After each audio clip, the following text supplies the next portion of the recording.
Salut à tous, ici Dorado donc pour une nouvelle vidéo YouTube. Aujourd'hui on va aborder le thème donc de comment vaincre la peur de perdre dans les paris sportifs, mais aussi donc voilà, vaincre un peu la pression, le doute, etc. Mais avant toute chose, j'aimerais vous cliquer sur le bouton s'abonner juste en dessous de la vidéo, à votre droite de votre écran, voilà, et ainsi recevoir toutes mes vidéos librement et gratuitement sur votre boîte mail ou par notification sur votre smartphone. Donc cette vidéo risque d'être un petit peu longue puisqu'on va aborder un thème plutôt délicat, plutôt complexe, puisque on va quand même un peu aborder la psychologie, etc.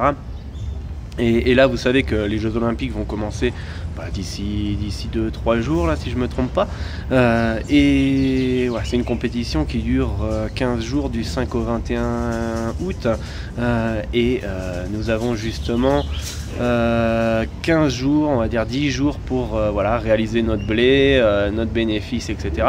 Et là c'est justement l'approche psychologique qui va rentrer en jeu, dans le sens où si vous abordez cette compétition de la mauvaise manière, c'est-à-dire j'ai 15 jours pour me faire mon bénéfice, j'ai 10 jours voilà, de match pour, voilà, j'ai pas le droit de me craquer, vous allez vous mettre inconsciemment voilà, un stress inutile, alors que voilà, on comptera voilà, le chiffre et le bilan dans un an, sur le long terme, hein, les paris sportifs, vous savez très bien que c'est sur le long terme. Donc voilà, vous mettre la pression sur 15 jours déjà, ça fait que vous allez justement vous mettre de la pression pour rien, et vous allez mal aborder la compétition.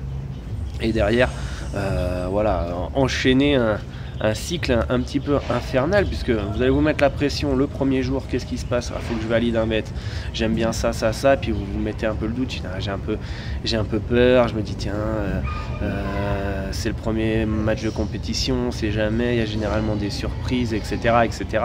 Et voilà, généralement on laisse couler, on dit bon, je vais voir les premiers matchs, on va observer, puis derrière vous voyez que vous avez eu raison, vous n'êtes pas fait confiance, vous êtes frustré, la deuxième journée vous avez des bêtes mais qui sont moins intéressants, et vous allez dire bon, allez, je me fais confiance aujourd'hui, alors que le feeling n'est pas forcément là, l'analyse est peut-être là mais vraiment pas à son top par rapport à la veille, et vous allez tomber donc sur le piège, et vous allez perdre voilà, votre argent, et ainsi de suite. Ça va vous frustrer, vous avez inconsciemment envie de vous refaire, parce qu'on a beau parfois être des professionnels, on sait que voilà, faut pas avoir envie de se refaire, inconsciemment parfois on se frustre, et en fait ça crée une spirale négative. Donc moi dans ces situations, qu'est-ce que je fais généralement?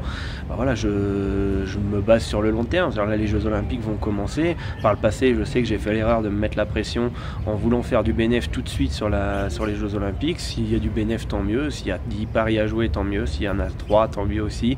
Voilà, faut pas forcément se mettre la pression par rapport à ça. La saison va être longue, parce qu'après les Jeux Olympiques, voilà, on a la Liga, l'Euroleague qui va débuter. On aura ensuite la NBA, et puis on a encore la WNBA qui continue. Donc on n'a pas à se mettre la pression sur une compétition. Voilà, c'est comme une étape du Tour de France, hein, voilà, c'est une étape, les Jeux Olympiques, jusqu'à la ligne d'arrivée. Donc voilà, faut pas se mettre la pression par rapport à ça. Donc moi ce que je fais, voilà, je continue ma stratégie, mon analyse, je me fais confiance, et point barre. Après parfois certains se mettent plus de pression que d'autres parce qu'ils sont plus perfectionnistes. Parfois ça m'arrive plutôt souvent, et dans ces conditions généralement voilà, je me pose plusieurs questions. Je me pose une question quand j'ai un bet qui me plaît, je sais pas trop si c'est de la peur ou si mes doutes sont réellement fondés. Je me pose la question, si jamais tu paries ce pronostic là, et à la fin voilà, tu as perdu, est-ce que tu aurais des regrets? Donc là, il faut prendre 2 minutes, fermer les yeux, imaginer un petit peu la situation. Si tu te dis oui, j'aurais des regrets, dans ces cas-là, tu te dis pourquoi derrière. Et ensuite, tu auras tout un tas, ouais, parce qu'ils sont favoris, parce qu'ils sont en une bonne dynamique et tout ça. Ça veut dire, ok, je le joue. Dans l'autre sens, vous pouvez vous dire, si je joue ce pronostic-là et que je le perds, est-ce que j'aurai des regrets derrière? Pareil, vous fermez les yeux, vous vous dites, bon voilà. Si c'est oui, j'aurai des regrets, vous dites pourquoi? parce que je le sens pas. Voilà, donc là, tout de suite c'est un peu de la peur. Si vous avez des arguments qui sont fondés, ils sont sur une mauvaise dynamique, il y a le meilleur joueur qui est pas en forme, il n'y a rien de blessure, ils sont à l'extérieur, etc. Là vous avez des arguments qui sont fondés et qui peuvent vous permettre de déceler un petit peu ces différentes différences qui sont parfois légères entre la peur et le doute. Voilà. Autre chose que je me dis aussi parfois pour augmenter ma confiance, c'est très simple. Je me dis quoi que je passe, quoi que je pense, que je peux penser voilà que le favori il va perdre, quoi que je pense que j'ai analysé ce que j'ai dans ma tête, tout ce que je pense, quoi qu'il arrive, quoi qu'il se passe, j'ai raison. C'est-à-dire que je pense que le favori va se faire accrocher. Du coup, j'ai envie de partir, je sais pas moi, sur je veux dire une connerie, hein, mais voilà, Utah Jazz plus 8,5. J'ai raison. Mais même si je perds mon pronostic, j'ai raison. Bien sûr, faut pas se dire comme ça si vous suivez à la dilettante un championnat. Si vous regardez tous les matchs, vous faites tous les jours une revue de presse, vous regardez tous les résumés, vous êtes super calé sur le championnat. Si vous avez vous pensez voilà, que l'outsider va accrocher le favori, vos raisons elles sont fondées. Vos raisons sont fondées, il n'y a pas d'autre chose à dire. Et c'est aussi simple que ça, vous avez raison de penser ça. Pourquoi? Parce que vous regardez tous les matchs, vous suivez l'actualité, vous êtes proche de ce championnat, donc vous avez raison de penser ça. Après, si ça se passe pas, bon bah tant pis, c'est pas grave. Qu'est-ce que vous voulez que je vous dise? Ça fait partie des paris sportifs, on peut pas tout maîtriser. Voilà, il y a un livreur de pizza qui passe, voilà, on va le laisser passer pour terminer la vidéo. Et voilà, donc quoi qu'il arrive, quoi qu'il se passe, vous avez raison de penser ce que vous pensez. Si vous ne suivez pas forcément le championnat, voilà, si j'ai suivi vite fait les résultats, je pense ça, là, vous ne pouvez pas vous dire oui, j'ai raison de penser ça. Ça, c'est qu'un feeling, et là, vous pariez comme un amateur. Donc voilà, c'est un thème plutôt complexe, hein, de vaincre la pression, la peur, de perdre, etc. Mais il y a plein de petites astuces comme ça qui va vous permettre donc de déceler ces petits moments-là. Et sachez que de toute façon, sur le long terme, la variance, elle va réduire en fonction du nombre de pronostics. Si vous jouez 10 pronostics, voilà, à partir d'aujourd'hui, vous pouvez faire un 0 sur 10 parce que bon, vous êtes tombé sur une mauvaise période, et ensuite faire un 10 sur 10.